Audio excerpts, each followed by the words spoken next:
Hello, everyone. Welcome to Social Justice Insights Kenya podcast. My name is Maria, and I'm the founder. This is the platform where I conduct advocacy to educate, alter harmful mindsets, and create social change. In today's episode, we have an amazing guest. Her name is Domtila Chesang, and our episode is titled The Fight to End FGM and Empower Women in Kenya. Domtila is the founder of IREP Foundation, and she's a frontline activist against FGM in Kenya. She's dedicated her work to ending FGM and child marriage in her community, which is West Pokot. And it's one of the communities that is most affected by this harmful practice. For those who don't know what FGM is, it's female genital mutilation. And throughout this episode, we're going to learn more about it, and especially about Domtila's work in saving countless girls from undergoing FGM and opening opportunities for their education, leadership, and empowerment.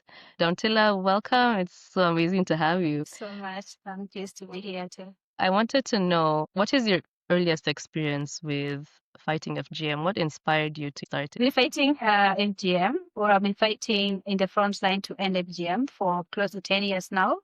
And I get asked that question a lot. So my story is from a very personal point. I grew up in a village at a time when FGM was normalized. It wasn't criminalized. So I grew up at a time when it was mandatory, almost mandatory, I'd say, for every girl to go through the cut. Also grew up being surrounded by women from my family and the neighbors who have also all gone through FGM. All the family members went through FGM, but I was very lucky. I managed to escape FGM. That's what I like to put across. It was a very narrow escape, and I will say I rescued myself because I ran away. I had witnessed my cousin being cut in a stage that I wasn't expected to partake in, but I managed to sneak into that stage, into that space where only older women and women going through FGM were allowed to take part in. Because of that, that became my turning point because I saw what I wasn't supposed to see. And all the things that I had learned as a child up until this time, I realized that none of that was true.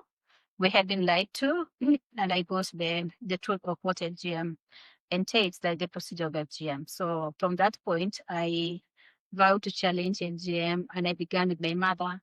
And then when I realized that it wasn't just enough to confront my mother because my time was fast approaching. By this time, I think I was 12. So I ran away to a boarding school, and that is how I got lucky. So, but looking back home, my sister was not lucky, my younger sister, so she was cut.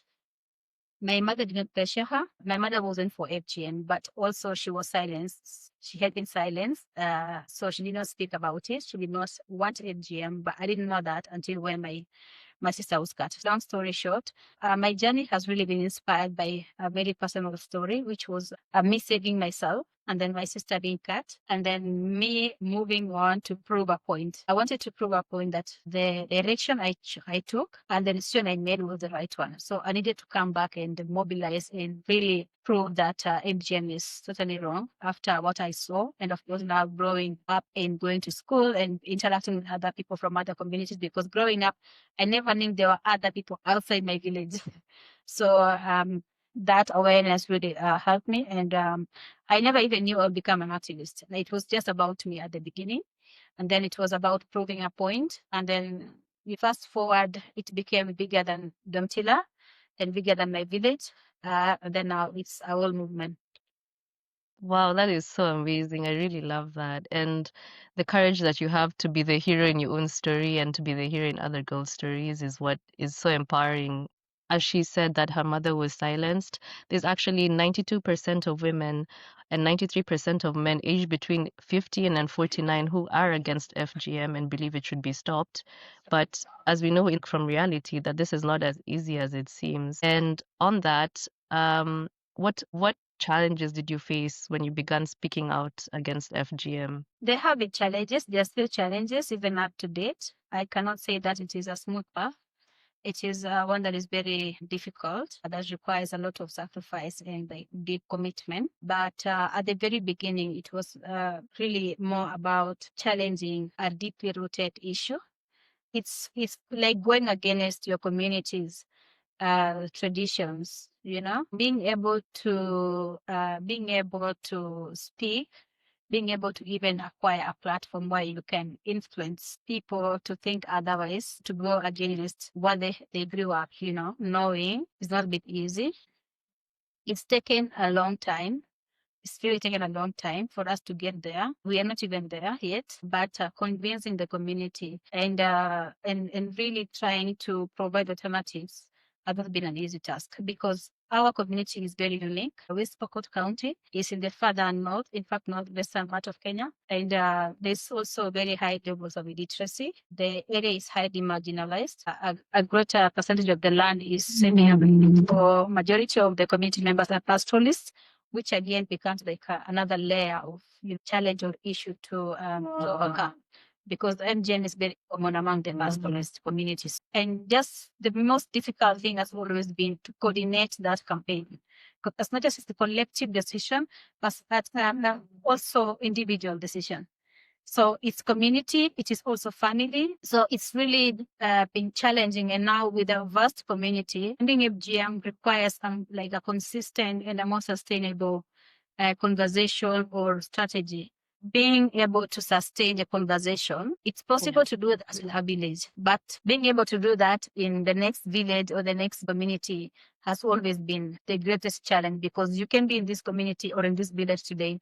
Next year, and you are trying to do this in a different village, you go back, the other villagers already began to cut. So holding the campaign to end FGM together, piecing it together has always been the most challenging moment. And I have suffered a lot of issues with, falling back and going back to where you started because of so many other reasons, including the fact that girls are not in school or girls are not able to afford education. Communities are not able to feed themselves. So I think people only think that FGM is just about addressing the cultural factor. It's really not about that. It's about providing a holistic support to a community or to people or to girls. So you can talk to a girl today about their rights and the consequences of FGM. But tomorrow, this girl will need to go to school. You don't have the money to put that girl in school or to keep that girl in school. So that has always been the greatest challenge. But I will say that I'm very lucky also because I have never faced any backlash, like any hostility from my community. I have not faced that. So I have always been very lucky, I would say. It's also because I work in my own community with my people.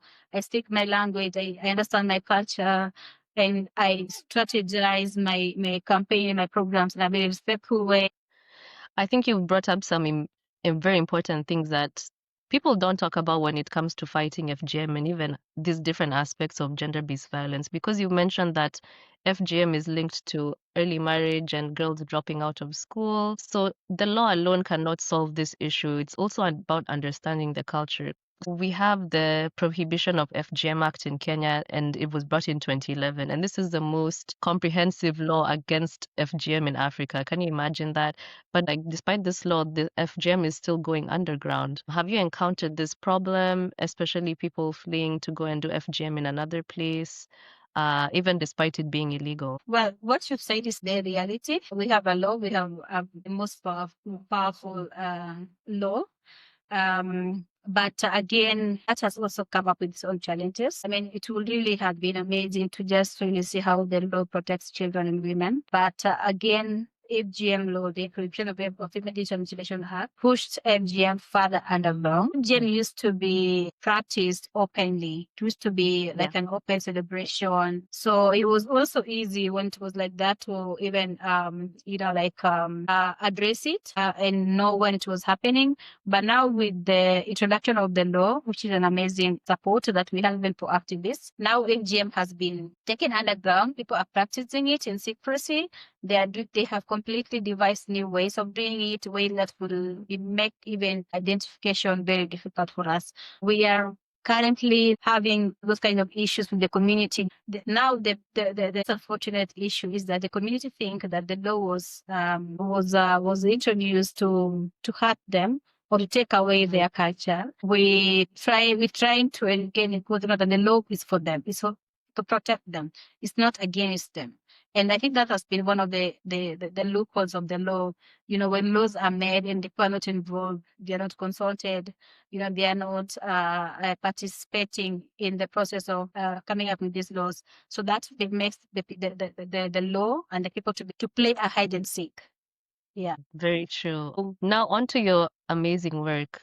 So for those who don't know, Domtila was a teacher and now she founded her own organization called IREP Foundation, which supports girls and women affected by female genital mutilation and child marriage. Domtila, can you describe to us your work and the impact that it's had? And basically, how do you engage community members to ensure that real change happens? Yes, I'm a trained high school teacher and I've never practiced, by the way. So I just go into teaching after graduation. But because I was already starting to talk about FGM, even before I went to the university, I was already part of conversations about FGM. And in the process, I established IREP Foundation. IREP is a shortened version of I Am Responsible. And there's a story behind that story. I rebranded ourselves to be IDEF Foundation. We used to go by a local name because when I started this work and I was moving from village to village in my team and mobilizing my community, rallying them to take action to protect girls from FGM, it took a different turn whereby people started to see me as the one responsible for any FGM. So everybody wanted to take a back seat and register all the cases with me. Like, Oh, like you send, were handling everything. yes. Like Wow. when you're this MGM case happening in this village, always don't feel like you just wake up and then you find people are discussing, people are talking about, people are trying to reach you via Facebook. A girl is trying to run away. Instead of the community taking responsibility, they are looking for you. People, even the Mm, police will call you, the children department will call you, a legal officer is calling you. I'm like, wait a minute, this is a wow. political responsibility. This is not my job. It is something that we have to do together. So I was just inspired. I was like, we are responsible. So I am responsible. It's responsibility begins with you.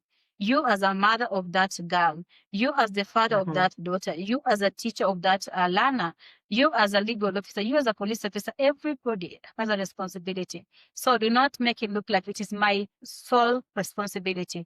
It's a collective responsibility. That's how we came up with that. And IREP is a CBO, community-based organization in West Pokot County and its environs. So we have been working in the front line in the most remote parts of West Pokot. Mhm. For the roads, the roads have been passable. We have no connectivity. The terrain is very difficult to access. It's actually the places where FGM happens. Because the FGM apparently doesn't happen in the urban parts of the counties. It happens in the very rural parts of the country even. Our work entails creating awareness. And when I say awareness, it's more about education or sharing knowledge and the harmful effects of FGM because Yeah. the community just grew up in and finding FGM in existence. So our main role has always been like let's look at FGM from this other side.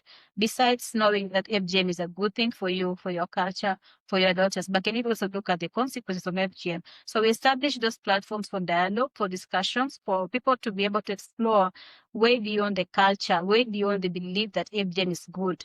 So by providing those platforms, people are able to engage, they're able to even like have a deeper understanding of even their own culture and why are we even doing this in the first place? Because people only exist and they believe and they support, they defend. But when you come in and you start having a conversation around why are we doing this? But it's our culture. So what is the benefit of this culture? We are part of this culture. So what is the benefit? So that's our job, like really, because now when you get to that point, people are not able to really bring out the actual benefit of FGM. So the land gets support of some of these traditions by now opening it up to making it a point of discussion instead of allowing FGM to exist as a taboo subject.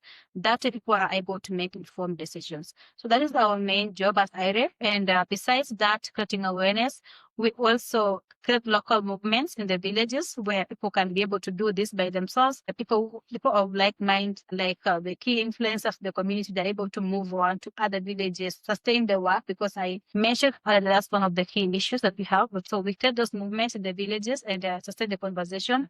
But also one of the key aspects of our work is education for the child, for the girl. It became clear that if a girl is not in school, she will not escape FGM.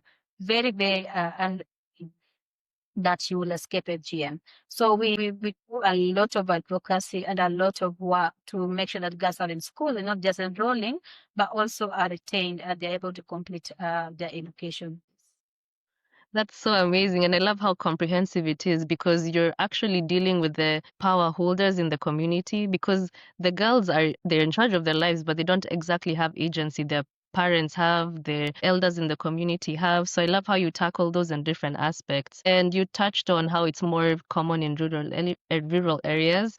A study showed that it's actually 18.4% more prevalent in rural areas as opposed to 9.7% in urban areas. So you're fighting it at the source. But I want to touch on like one point, which is you talked about girls being enrolled in school, and that is helping them stay away from FGM. Is it because they get knowledge and empowerment about their rights, especially from you and also from the school support system?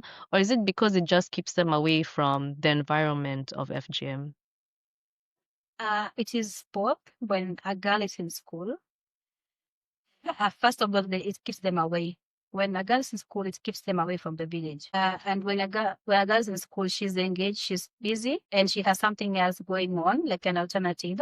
Because for my community, my people, FGM is a rite of passage. A girl, when she reaches puberty, she's cut, and then she's married off. So by providing education as an alternative, so girls can be able to pursue that. So the community, amazingly, my community embraces education as an alternative. So we have reached that point where we have agreed that once we take the girls, they should not at any given point go back to be cut, because this is a girl who's already found a different path. And the community are like, okay, that is good because now they're doing something else and they will get married to other people who are also educated. Because the biggest concern about for FGM is purely about marriageability. So it's a rite of passage. It is for marriageability. So the community are like, if we don't cut them, how will we marry them off? How will we know that they are ready to be married? And who is going to marry them? So when we provide education as an alternative, they believe and they accept that that is going to now address FGM, and then these girls can go on, and they even believe that this girl will get married to other men who are also educated. So it's like the community are very concerned about protecting their daughters and making sure that they are also they are going through the expected or the traditional path.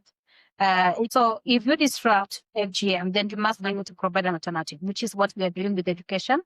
And the beauty of education again is that it gives girls knowledge. It also exposes girls the same way it did to me when I ran away to a boarding school, and that is a public boarding school, and it's a school that had girls from other communities.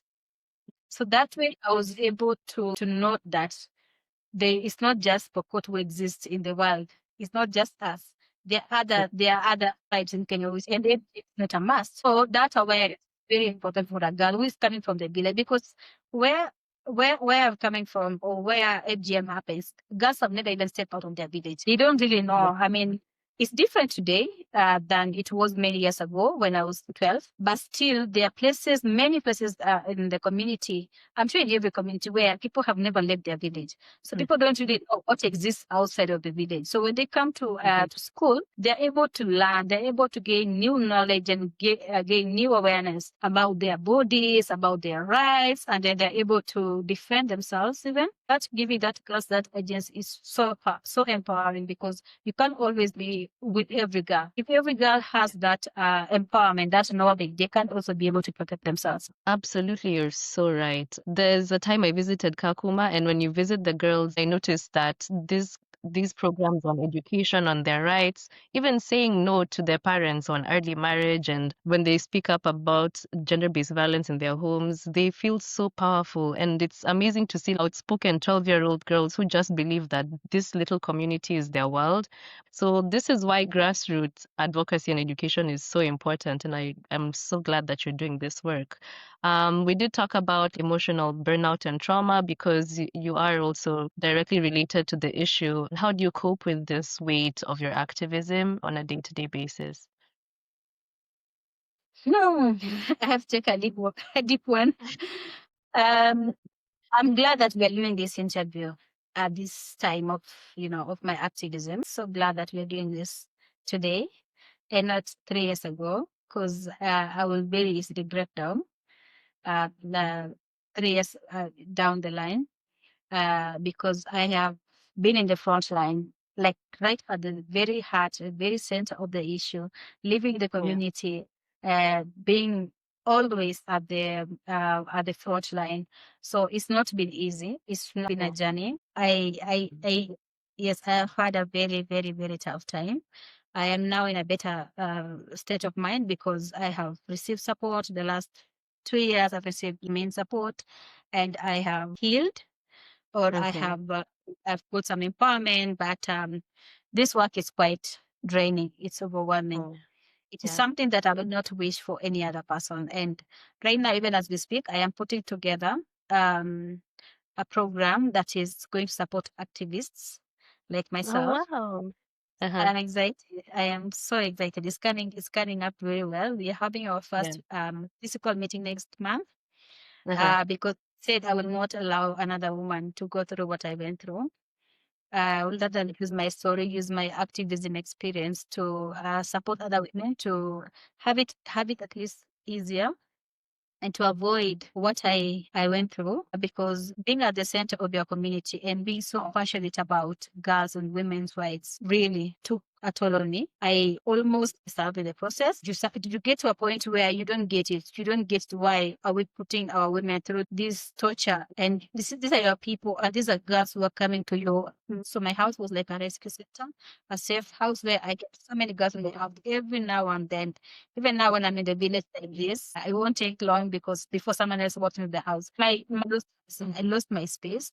I lost my privacy. I put my family last. I put myself last. I never existed. My dreams and my ambitions were all shell. But I got lucky when I got that program with the King's College, that program, and that really took me away from the village for a month. I was sucked in before that, like literally for the last 10 years in the village, deep in the village, with all the expectations, with all the needs of the community. Girls coming to you crying, you running to the villages rescuing girls who are bleeding, those girls who are being cut. It was just so overwhelming.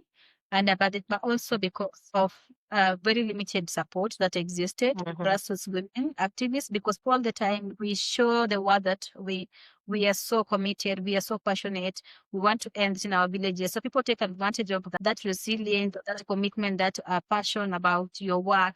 People take advantage of that, and they expect you to do all those things together with your community. They expect you to be able to solve their problem. So you are put there, your life is out there. The work has profiled you as a solution. You go to village, you tell people that FGM is wrong. You tell girls FGM is wrong. You empower girls.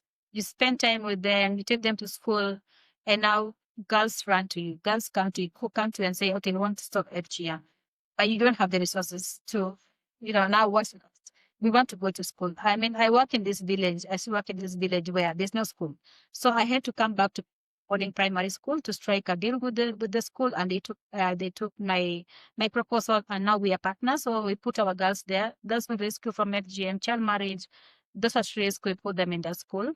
But I had to work with this community this village for a whole year, and then eventually, because nobody was in school. I mean, all the girls had gone through FGM.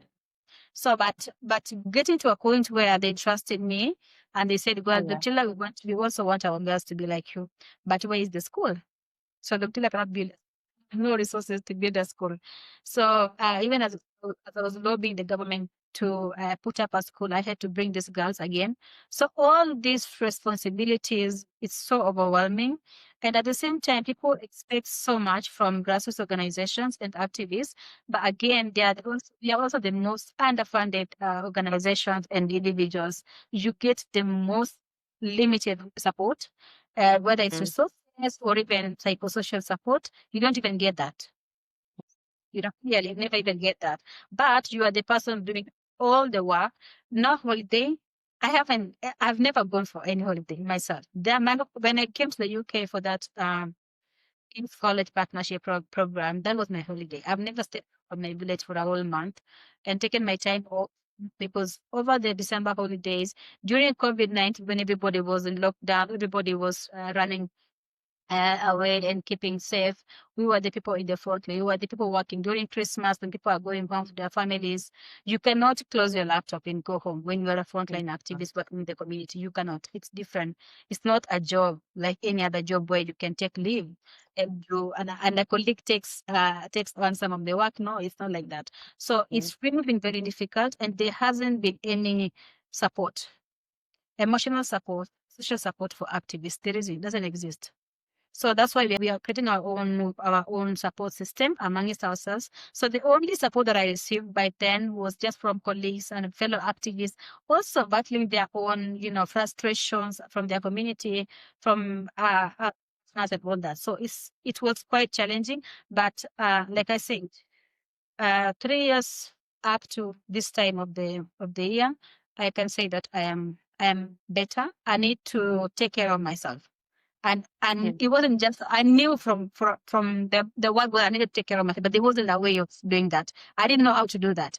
It was Yeah. clear that there was need for me to take care of myself, but there wasn't room for that. There was no room for you. But now when I Mm. stepped out of the village and I was able to have that clarity and have a plan on how I could step out and step up, so that became possible. Yes, I can imagine. Oh my gosh, let me start by saying I'm so proud of you. You're so phenomenal. Maybe you don't hear it, but I'll tell you that you're so phenomenal. Like, guys, the backstory of how I met Domtila is she was like shining in London. I was invited for an event at King's College on FGM, and I loved like these topics and learning more. And I went and I found Domtila. I never knew her. So when she spoke, I was like in the audience, like holding onto my chest. It was so amazing. Like, you're such an amazing woman. I'm so proud of you. And I truly can see how difficult it is. It's not easy being a first responder. You're literally a first responder for these issues. You're a problem solver and you're a great giver. And a lot of people tend to take advantage of that. But I'm glad that you have the clarity now on how to take care of yourself because it's important to take care of yourself. You're also a part of the solution, but you also are a victim in some form. So it's very important to also recognize that and give yourself some grace.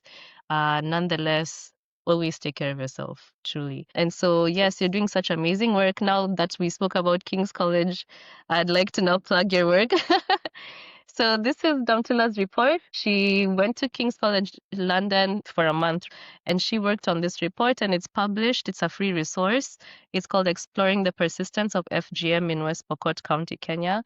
It's a free resource and I'm going to include the link on the bio of this video. So please go and read it and learn about uh, the misconception of tradition, the commodification of women, paradox of choice, basically her whole journey and the research behind everything that she does. As you heard, she was a trained teacher, so of course this is a very comprehensive resource. But basically from this recent research, what are some key insights and strategies that could help end FGM for real? Like we have laws. People think that law is the solution.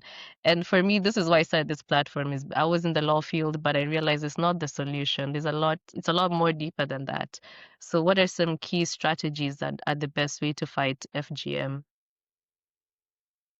Well, so it's first of all fair to note that there isn't like one size fits all strategy for ending FGM, but I will say that the one size fits all strategy to end FGM will be a holistic approach, whereby we are looking at the person, we are looking at the family, we are looking at the community, we are looking at all the other multi-layered, factors that continue to piece FGM together. We are not only looking at one approach. If you read my report, I took almost 2 months in my community, I mean, sitting down with people and just sitting down to listen, to learn, to write, to document. I wasn't there as the activist. I was there as the daughter of this community. I was there to learn about people. I was there to learn about FGM, learn about the women, learn about the culture, learn about the tradition, learn about the religious aspect of all this.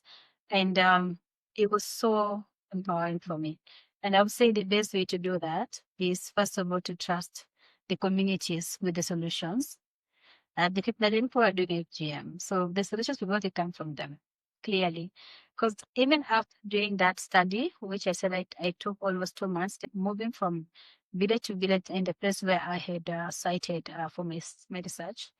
And of course, I just was done the King's College for impressing that fact that it is very important for local experts to conduct their own studies, their own research. Because, like you said, we have laws, we also have data, we also have research findings, and a lot of materials that exist, but none of it has been able to influence the communities to end FGM. Why?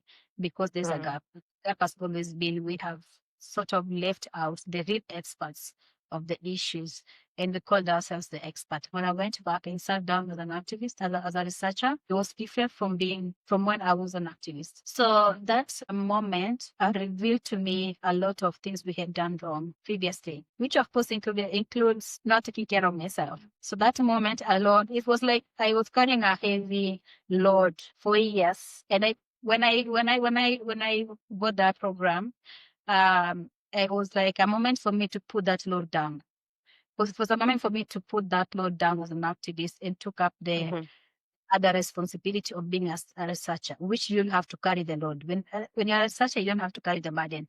All you have to do is just show up and document what you learn from the community.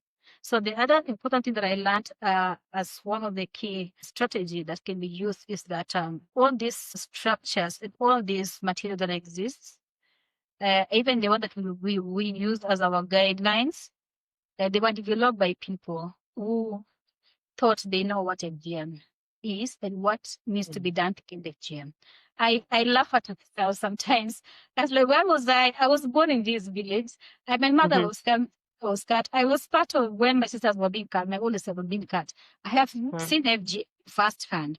But why was I relying on materials from an external researcher or an external writer? Why was I using those guidelines to guide me on how in the gym? And clearly I can have a convo with my mother. I can have a conversation with my village people. Why do I have to refer to books that were written by somebody who's never known why FGM exists? Why didn't I think about want to do my own study and with the people and develop my own guideline with the people? It became clear that part of why we haven't been able to end FGM is because we're using materials that were constructed by people that are experts because they went to school, experts because they, of course, in one of those things. So that became one of the revelation that I bought, and right now it's really been very amazing because we are now taking things step by step, following the procedures that we have been given by the community on how do we go about. The people, when I was doing my study, they declared and they told me, listen, education is going to be the game changer. That's what for the people, not for the books. It's in my study, my findings. Education is going to be the game changer. Once the girls are in school, they will not be cut. So for me, like right now, I'm striving and working so hard to make sure that we're getting scholarships for girls to be in school, but at the same time, also empowering the communities to be able to take their girls to school, lobbying the government to build schools where there are no schools. So that is a very direct action or direct solution from the community by the people.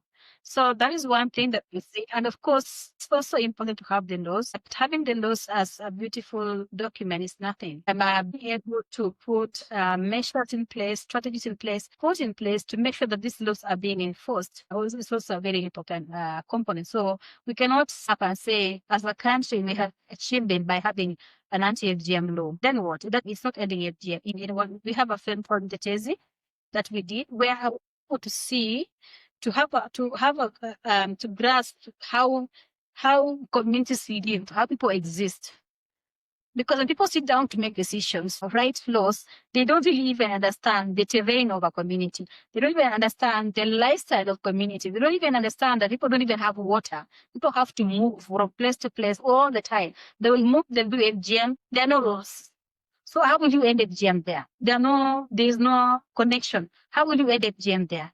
So people need to have all this information and to understand all these layers of challenges that exist before we can get to the point where we are being able to end FGM.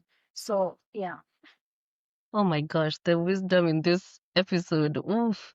I love what you've said, especially about getting solutions directly from the community. Because a lot of the solutions come from people in boardrooms, in meetings, and they've never stepped foot in these communities. Even researchers, it's very easy. And I found this a problem for myself too. But the minute you step into that community, you feel like your problems are smaller than an ant because you realize all the things that you've been reading, it's much worse in real life. And actually, they hold the solutions, but they're not even empowered to act on those solutions. Because as much as they know education is a solution, they don't have money to build the schools. The government is the one holding the money to build the schools. The government doesn't want to build a school there. It's very problematic. And also what you said about the lack of support that grassroots organizations and activists like yourselves receive, because you're the ones who hold the key to the solutions of these problems. You've lived in these communities, you've interacted with them, and each community has their own way of doing these traditions. So, as you said, there's no one size fits all solution. The solution in West Pokot is not the solution that's going to be in another community. Absolutely amazing. Thank you for sharing your insights. So, to tie it all up, I would love to know what's the future for you and IREP Foundation and what we can look forward to seeing from you. I'm excited. I mean, like, I'm just happy that we are having. I wish you could go on and on to have this conversation. Yeah, we can. We can. I just love it. I love it because like I said, I'm in a good state of mind. So I have done this work for the last 10 years, like I said, and there's clarity in what I am doing now and where I am going. And like, you had asked me that question maybe a couple of years ago, I will now just say, I just want to end FGM. But right now, I am starting to mobilize conversations around. We have to do this ourselves. We have to do this as a community.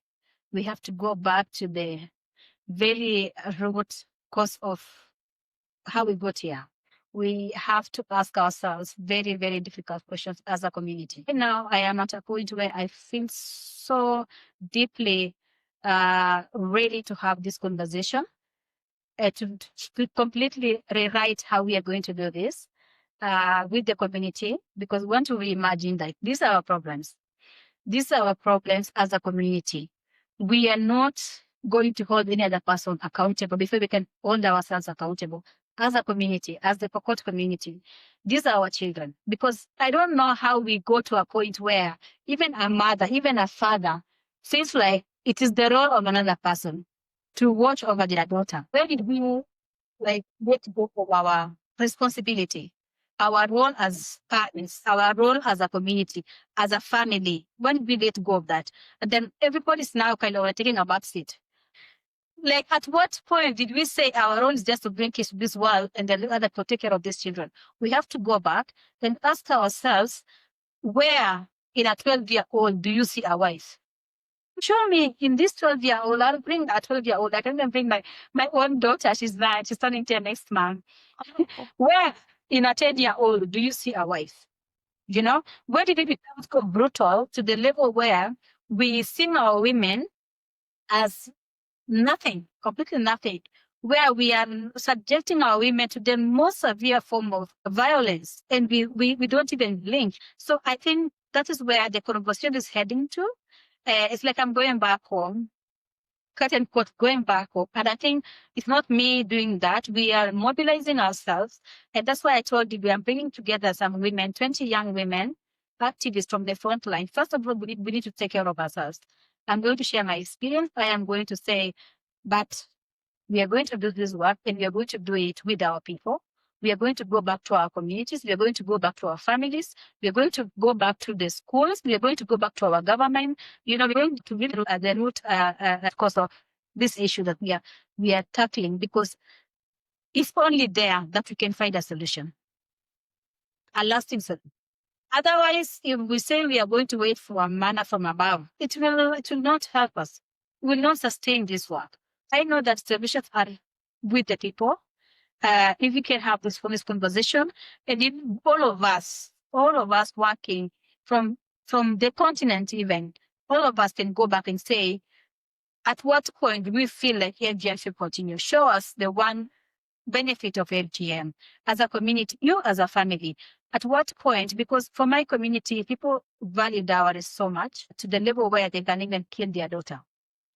You'll be beaten. You can be beaten to death if you try to defy that, or if you try to object child marriage. So people are this about cows, about cattle, and I've been having this conversation to the level where I'm asking them, how have these cows empowered you, or how have you benefited from these cows? Because these cows, you can be given up to 30 cows, but at the end of the day, all these cows are given away to the different family members. That's how dowry works out in my community. They are like divided. So how have you benefited as a family from this dowry, so that you are submitting your 12-year-old daughter to FGM and marrying her off to a 65-year-old man? So those very honest, very intimate conversation is where I want to take this. But overall, my starting point is really to start to create that movement around it is us who are going to do this work. It is us to decolonize our minds, because that is also part of how I got very desperate, like thinking that somebody else can rescue me. So we have to really decolonize and to start to think that these are African, whether it's African problem, whether it's a world problem, it is Pokot problem. We have to take it back there where it all started, and then we have to find the solutions there. So that is how it is happening now. And I'm just so glad that as a grassroots women activist, I am so prepared and very ready to not only walk this journey alone, the way I did not want to go and be a teacher and just, get a salary and go home. And after I had saved myself and of course saved my daughters, but I'm so happy that I'm not just in this alone. And I made that very clear when I came to the All Life program, and I was like, it's not about me. And it should never be about Domtila. It is about that collective. It's about sharing our experiences. It's about healing together. It's about decolonizing our minds together. So that is the next big responsibility. Hey, let's go. Clock it. Truly, that is so amazing. I feel the power in your voice. I feel the energy, and I know that you're so ready to do this, and I know that you can do this. And I truly wish all the best for you, especially in receiving all the support in your next steps. And I also want to help you in providing some of the support. Do you want to tell some of these young listeners how they can support you? Should they follow you? Is there somewhere they can donate? Yes, thank you. I love that. Yes, there's so much that we can do together. And I always believe that everybody has a role to play in this.